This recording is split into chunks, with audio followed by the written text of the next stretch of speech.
कर्ण थापाज्यू म त कन्फ्युज छु यो चेन भारी भएको कि जिम्मेवारी भनेर। यस कार्यक्रमका प्रमुख अतिथि नेकपाका नेता तथा पूर्व अर्थमन्त्री माननीय बर्षमान पुनज्यू, विशेष अतिथि वाइसिएल नेपालका अध्यक्ष पुष्प ओलीज्यू, वर्ष 2026 का लागि मेरा आइपिपी श्याम कुमार घिमिरेज्यू, नेशनल भाइस प्रेसिडेन्ट का रूपमा असाइन अमन महर्जनज्यू, यसैगरी national EVP assign Bikesh Lal श्रेष्ठज्यू लगायत मेरा अगाडि मेरा पूजनीय आदरणीय पास्ट प्रेसिडेन्टज्यूहरू, धेरैभन्दा धेरै एमपीज्यूहरू, जेसिसका विभिन्न शाखाबाट पाल्नुभएका अध्यक्ष लगायत जेसिस मनका साथीहरू, मेरा कमरेडहरू लगायत सम्पूर्ण मेरा जेसिस मनहरूमा स्वीकार गर्नुहोस् जेसिसमय हार्दिक नमस्कार।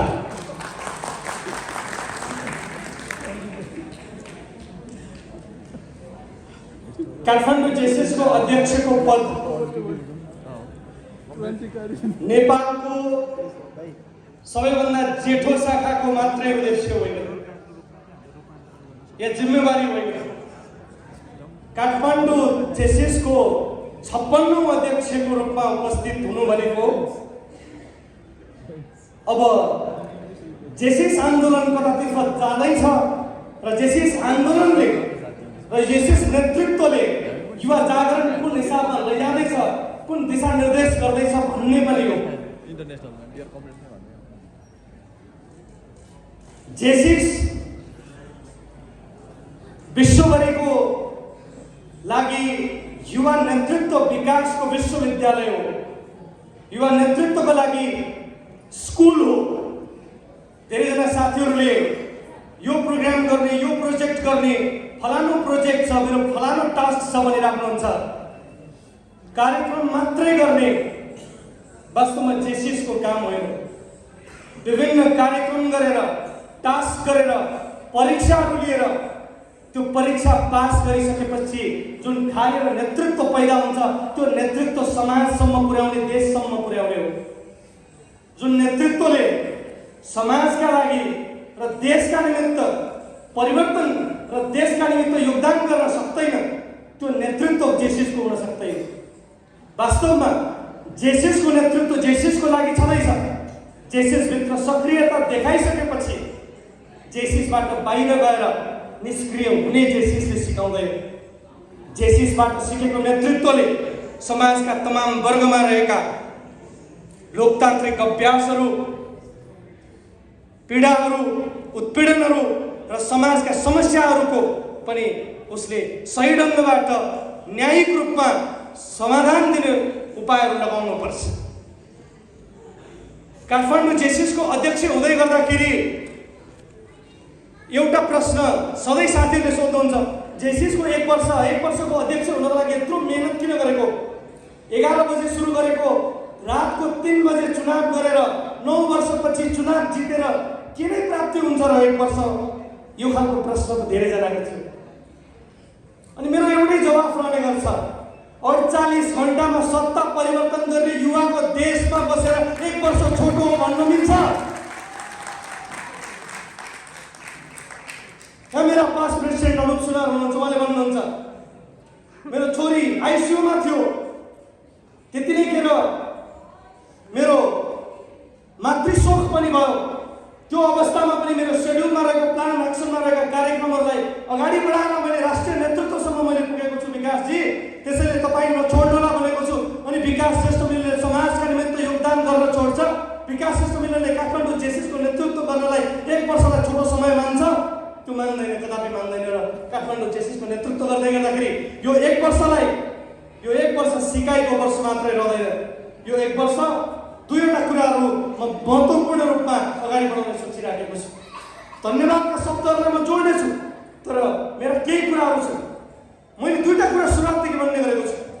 जेसिस इन्सपिरेसनल लिडर सर्कल र जेसिस इन्सपिरेसनल ट्रेनिङ सर्कल, यो दुईटा TNT एकाडेमी मार्फत मलाई अगाडि बढाउन मन छ। वास्तवमा विश्वभरिका जेसिसका योगदानहरू हेर्ने भने जापानमा लाइन लागेर प्रधानमन्त्रीहरू जेसिसबाट उत्पादन गरिराख्नु भएको छ।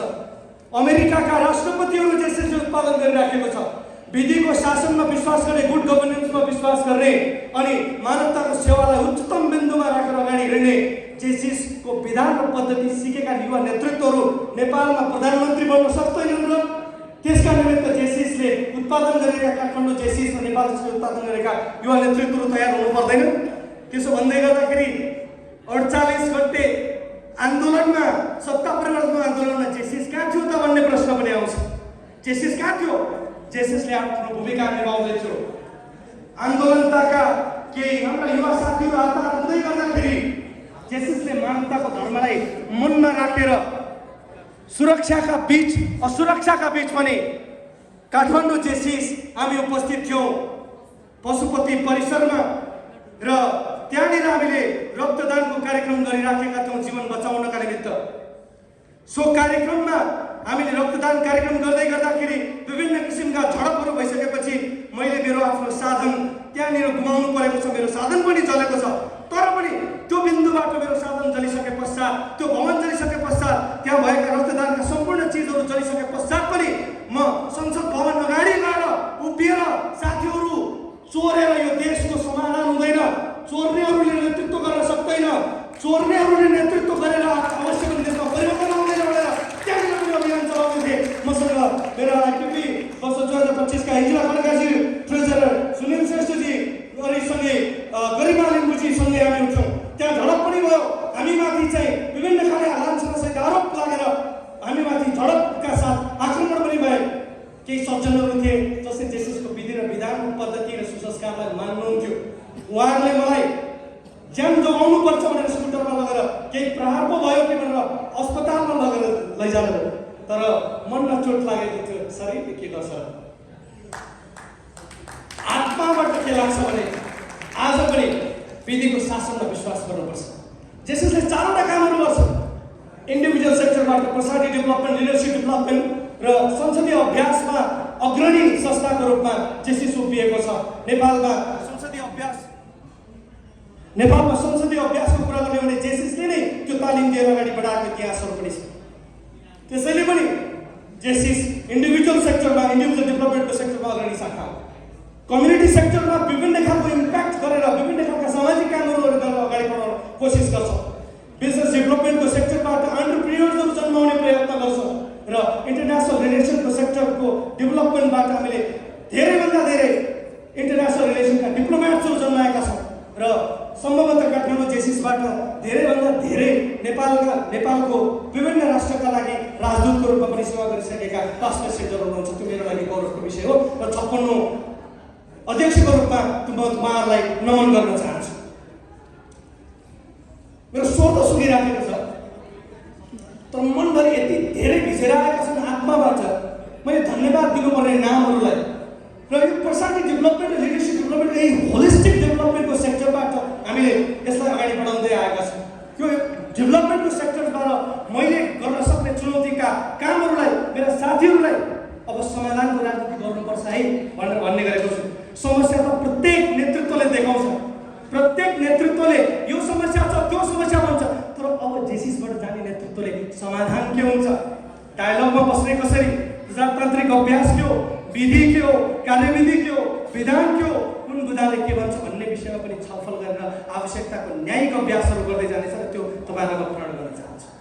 त्यो अभ्यास, त्यो नेतृत्वको विकासमा मैले काम गर्दै जानेछु। मैले यो नेतृत्वको क्रममा 15 देखि यता आउँदै गरेका सबै प्रेसिडेन्टहरूलाई भेटेको छु। त्योभन्दा अगाडिका पास्ट प्रेसिडेन्टहरूसँग नमन लिएको छु, उहाँहरूलाई नमस्कार गरेर भनेको छु। तपाईँहरूबाट सिक्ने मौका पाएको छु, मलाई सिक्ने अवसर दिनुहोला। हिजो आएर आज एकजना लालु प्रसाद यादवले भन्नुहुन्थ्यो, श्रावणमा जन्मेर भदौको बाढी देखेर ऐसी बाढ नै देखि भनेको जस्तो होइन। 10 वर्ष लाग्यो काठमाडौँ जेसिसको अध्यक्ष बन्नलाई।